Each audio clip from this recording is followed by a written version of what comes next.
오늘 말씀 제목은 예수님처럼 지혜롭게 말하게 하소서라는 제목입니다. 오늘 아침 말씀에는 대제사장들과 백성의 장로들이 예수님께 나와서 예수님께 성전에서 행하신 일들을 이제 불편하게 여기면서 이렇게 말합니다. 당신이 무슨 권세로 이런 일을 하는가? 누가 당신에게 이 성전을 이렇게 정리하는 그런 권한을 주었는가? 하고 묻는 것입니다. 여기에 대해서 예수께서 답변하시는 내용이 지금 오늘 본문에 쭉 나오고 있습니다. 먼저 23절에서 그들이 예수님께 나와 당신이 무슨 권위로 이렇게 하느냐, 또 누가 이런 권위를 주었느냐라고 물었습니다. 그들이 이렇게 말한 것은 오늘 본문 앞에 부분 21장 12절 13절에 나온 대로 예수께서 성전에 들어가서 장사하는 자들을 내어 쫓으시며 너희가 내 집을 기도하는 집이 아닌 강도의 소굴로 만들었도다 라고 책망하셨기 때문입니다. 그 현실적인 권한을 가지고 있는 그 대제사장들과 백성들의 장로가 볼 때 저 사람이 누구이기에 무슨 권세를 가졌다고 아주 갈릴리에서 온 어떤 사람이 이 성전에 이런 상황들을 막 채찍질을 하면서 다 쫓아내고 성전은 이런 곳이 아니다 이렇게 말하느냐 하는 것입니다. 예수님은 성전 예배를 받으시는 하나님의 아들로서 당연히 그런 권세를 갖고 있다고 말씀하실 수도 있었지만 아직 그 자신의 정체성을 감추시며 이렇게 말씀하십니다. 오늘 24절, 25절 상반절의 말씀인데요. 제가 읽겠습니다. 24절, 25절 상반절입니다. 예수께서 대답하실 때 나도 한 말을 너에게 물으리니 너희가 대답하면 나도 무슨 권위로 이런 일을 하는지 이르리라. 요한의 세례가 어디로부터 왔느냐? 하늘로부터 왔느냐? 사람으로부터 왔느냐? 이 말씀은 그 세례 요한이 예수님보다 앞서서 이렇게 요단강에서 그 죄를 회개하는 세례를 베풀지 않습니까? 하나님의 나라가 가까웠으니 당신들 회개하지 않으면 하나님 나라에 들어갈 수 없어. 아주 하나님의 말씀을 직설적으로 선포하면서 사람들을 회개시키면서 하나님 나라를 준비하는 일을 했습니다. 자, 이 소식을 그 유대 땅에 사는 사람들은 다 알고 있기 때문에 지금 예수님께서 그 이야기를 하시면서 이 세례 요한의 세례가 어디로부터 온 것이냐, 이것이 하나님의 권위로부터 온 것이냐 아니면 사람의 권위로서 거기서 나온 것이냐, 너희가 한번 답변해 봐라. 사실 이 말씀은 세례 요한을 빗대서 말씀하신 것이지만 예수님께서 이 성전을 이렇게 관리하고 또 바르게 고치는 이 권한이 하늘로부터 왔다는 것을 애들로서 표현하고 있었던 것입니다. 그러나 그들은 이 예수님의 질문을 받았을 때 속으로는 다 알고 있으면서도 곧 세례 요한이 하늘로부터 하나님께로부터 그 권위를 받아서 이 일을 행한다는 것을 알고 있으면서도 자신들의 안전을 위해서 비겁하게 우리는 알지 못합니다 이렇게 말했어요. 이렇게 말하는 분들이 그 당시 대제사장이고 그 백성의 지도자라 하는 사람이었습니다. 정작 이 백성들 앞에 잘못 말했다가는 자신의 이게 이 위치가 정말 어려움을 당하고 또 생명의 유혹을 받을 수 있기 때문에 침묵한 거죠. 우리 잘 모르겠다고. 요즘에 국회의원들이 자기 표 얻기 위해서 이렇게 뭐냐면 자기 마음에 없는 말을 이렇게 사람들한테 내뱉는 것과 같은 그 정도의 말을 한 거죠.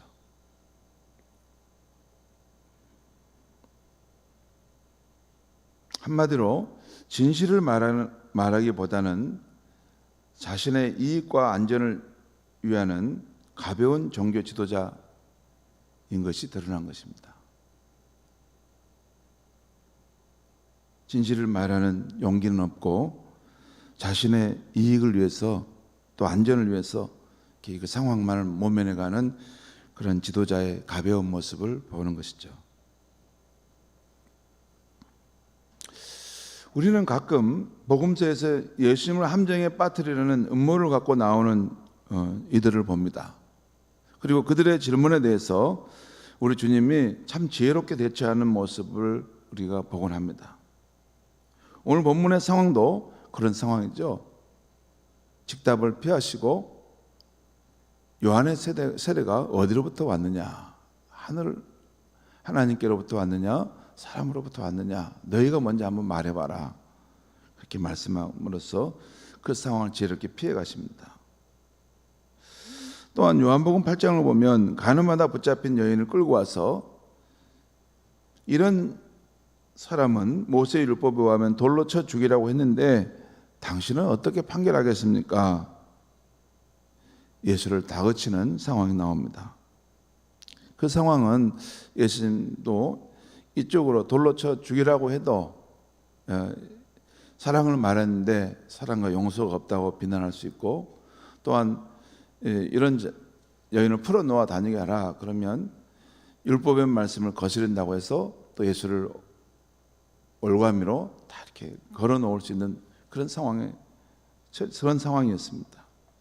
그런데 이때 예수님은 잠시 허리를 굽혀서 땅에 무엇인가를 쓰셨습니다. 그리고 일어나셔서 한마디만 하셨습니다. 너희 중에 죄 없는 자가 먼저 돌로 치라. 다 한마디 하셨어요. 그때 만 가지 이야기를 할 수 있는데 딱 한마디 그 상황을 지혜롭게 말해서 못을 박을 수 있는 것이 있다면 딱 그 말씀이었어요. 너희 가운데 죄 없는 사람이 먼저 돌을 쳐라. 다 한마디 하셨는데, 그리고 다시 허리를 굽히시고 땅에 무엇을 쓰고 있었는데, 그 이후 어른부터 젊은이 이르기까지 다 양심의 가책을 받아서 조용히 사라졌다는 거예요. 저는 청년 때 예수님의 모습을 보면서 참 탐복했습니다. 어쩌면 저렇게 지혜로우실까? 그 수많은 말을 할 수 있는데 그 상황 속에서 딱 한마디를 하면 그 상황을 피해갈 수 있는데 무슨 말을 할 수 있을까라고 생각하는데 적절하게 너희 중에 죄 없는 자가 먼저 돌로 쳐라. 인간의 본성을 꿰뚫고 아시는 예수님께서 가장 적합한 말을 하신 것이죠. 너희가 남에게 돌을 들어 치기 전에 너희도 죄인이라는 것을 알아야 되지 않겠느냐 하는 것을 일깨워 주신 거죠. 또 마태복음 22장에서는 사람들이 예수님을 올무에 걸리게 하려고 그 당시 그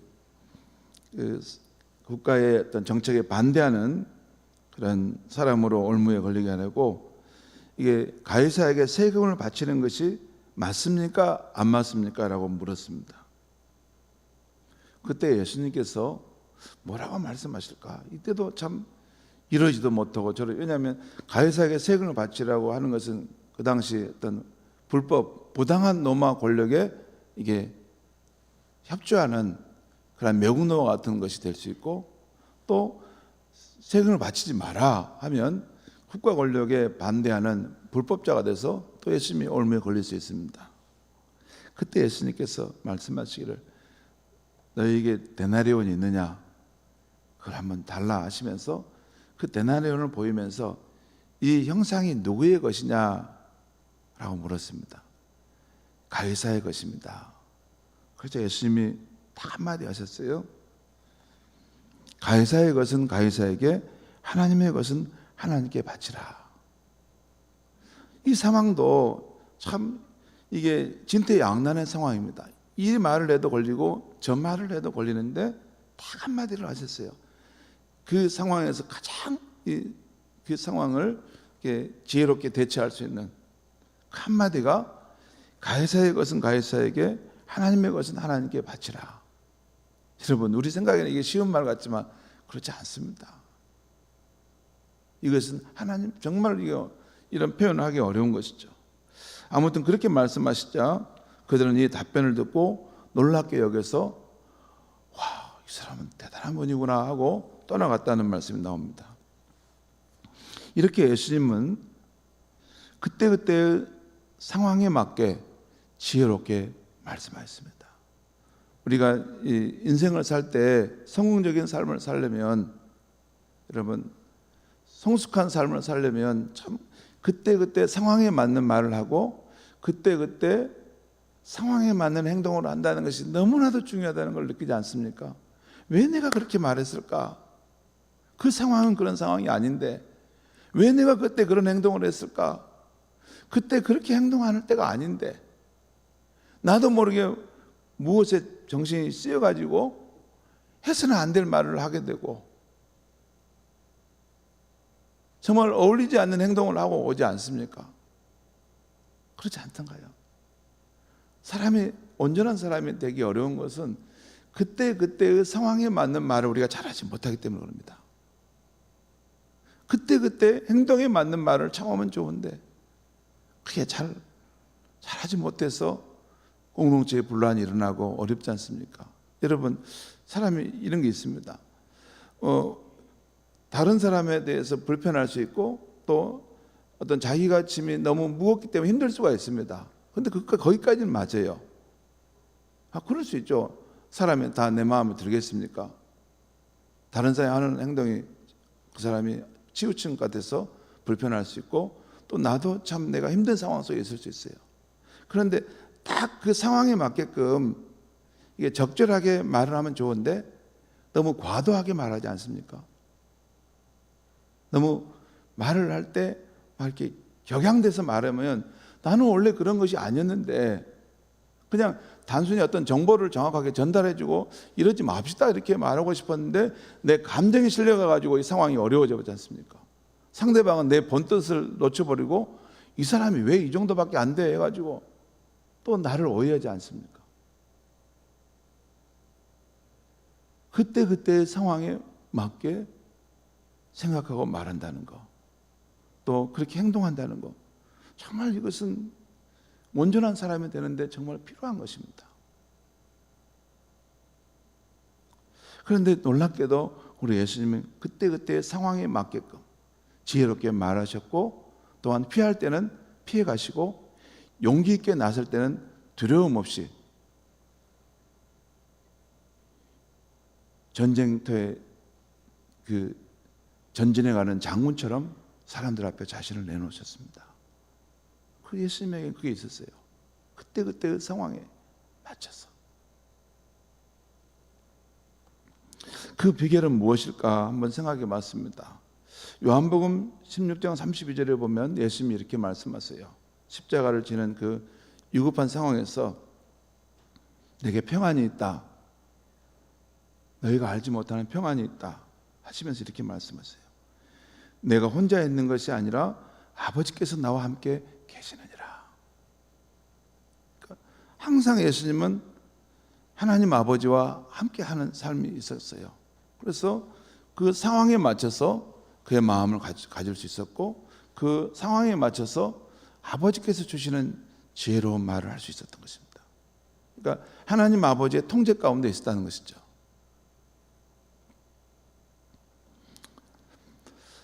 나는 혼자 있는 것이 아니라 아버지께서 나와 함께 계시느니라. 늘 아버지께서 나와 함께 하시며 동행하며 산다는 것이죠. 성도 여러분, 우리도 어느 때나 하나님 아버지와 동행하고 함께하는 삶을 살아갈 때 그 상황에 맞게 행동하고 상황에 맞게 지혜롭게 말하게 될 줄 믿습니다. 아버지께서 우리와 함께 하시는 가장 중요한 방편이 한 가지 있다면 신자가 하나님 아버지의 영 성령이 우리 안에 와 오셨다는 것을 인정하고 늘 성령께서 우리 양심에 말씀하시는 것을 잘 분별해서 그 상황에 맞게끔 그 인도함을 따를 때 우리가 지혜롭게 살게 될 줄 믿습니다. 성령께서 우리 안에 간섭하시는 거 보게 되면 여러분, 성령께서 우리 마음속에 말씀하셔 나를 관리하셔 여러분 그것을 믿고 성령을 의지하고 인도함을 받는 것이 크리스찬의 삶입니다. 신약 성경의 본질입니다. 근데 어떤 분들은 그 관념적으로만 그냥 생각하고 성령이 우리 안에 계셔 우리를 해 그냥 듣고만 갈 뿐이지 실제 내 기질대로 살아가죠. 아닙니다. 우리가 한두 번 실패할 수 있어도 그분의 영 성령께서 우리 안에 오셔서 늘 우리를 생명의 길, 진리의 길로 인도하신다는 것을 믿고 항상 우리 어떤 상황 속에 우리 마음에 감동함을 줄 때 또 불편한 마음을 줄 때 가능하면 그 양심을 따라 바르게 살려고 하면 우리가 예수님처럼 지혜로운 그런 사람으로 살아가게 될 줄 믿습니다. 자, 또 오늘 말씀에 보면 또 하나 더 나오는데 예수님께서 어떤 사람에게 두 아들이 있는데 그 사람이 아들들에게 오늘 너희들 포도원에 가서 일 좀 하렴 할 때 맏아들은 네 하고 말은 했지만 순종하지 않았는데 둘째 아들은 말로는 싫습니다라고 했는데 나중에 뉘우치고 가서 순종했다고 지금 예수님이 말씀하고 있어요. 그러면서 예수님이 중요한 말씀, 누가 그 아버지의 뜻을 행하느냐 하시면서 예수님이 지금 교훈을 주시는데 그 핵심은 사람이 하나님 앞에 사람 앞에 잘못했음을 깨달았을 때 그 잘못을 뉘우치고 순종하는 삶이 중요하다는 것을 말씀하고 있는 거예요. 사람이 잘못했음을 깨달았을 때 그 잘못된 것을 바르게 고치는 것이 중요하다는 것을 말씀하고 있는 것이에요. 자신의 잘못을 뉘우치고 내가 이렇게 한 것은 잘못했구나, 내가 바른 삶의 길로 가야 되겠구나 하고 돌이켜서 가는 것이 중요하다는 거예요.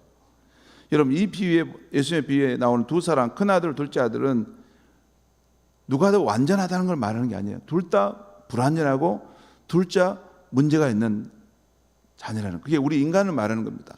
우리 인간은 하나님 보실 때 다 이렇게 불완전하고 문제가 있어요. 큰아들이나 둘째 아들이나 불순종하는 면이 있어요. 그런데 중요한 것은 잘못한 것을 깨달았을 때 그것을 바로 고치려는 마음, 그 마음을 가지고 실행하는 것이 하나님을 기쁘시게 한다는 것입니다. 여러분이 잘못한 것에 대해서 깨달았을 때 하나님 앞에 나와서 하나님, 내가 잘못했습니다. 내가 알지 못해서 그렇게 행했는데 내가 잘못했습니다. 앞으로는 내가 이렇게 바르게 살겠습니다. 이렇게 하십니까? 또 사람들에 대해서 우리가 잘못할 때가 있지 않습니까? 그러면 잘못했으면 그걸 깨닫게 될 때가 있죠. 내가 그렇게 해서는 안 되는 데가 있구나.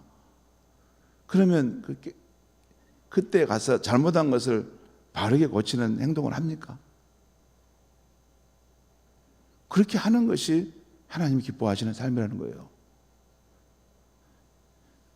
나이가 들으니까, 내가 어른이니까 나는 남한테 그런 말 할 필요 없어, 그런 게 아니라는 거예요. 여러분, 참으로 예수를 따르는 사람은 성숙한 사람일수록 자기가 잘못한 것을 깨달으면 잘못한 대상이 어린아이라 하더라도 가서 말해줘야 되는 것입니다. 얘야, 내가 오늘 너에게 이런 태도로 말했는데 내가 이것은 맞지만 이 부분은 내가 너무 과하게 말했다. 내가 잘못했구나. 나를 용서해 주렴. 그것이 성숙한 크리스찬이라는 것입니다. 그것이 진짜 능력입니다. 그것이 성숙한 사람의 능력입니다. 기도하겠습니다. 하나님 아버지, 오늘 아침에 우리 예수님의 이 말씀을 통해서 그 상황에 맞게끔 지혜롭게 말하는 비결이 어디 있는가를 알게 하시니 감사합니다. 예수님 홀로 계시지 않고 늘 하나님 아버지를 의식하며 살았고 성령의 인도함을 받아 살았습니다. 우리도 그렇게 살게 하여 주시옵소서. 또한 예수님, 우리가 살면서 하나님 앞에, 사람 앞에 혹 잘못 생각해서 행한 일이 있다면 주님, 그것을 깨닫게 해주셨을 때 우리가 그 잘못한 것을 하나님 앞에, 사람 앞에 나아가 우리가 잘못했음을 시인하고 그것을 바르게 고칠 수 있는 행동을 할 수 있는 우리가 되게 하여 주시옵소서. 정말 예수를 따르는 사람이라면 예수님답게 우리가 날마다 변화되어가는 그러한 성품의 삶을 살게 하여 주시옵소서. 예수님의 이름으로 기도하옵나이다. 아멘.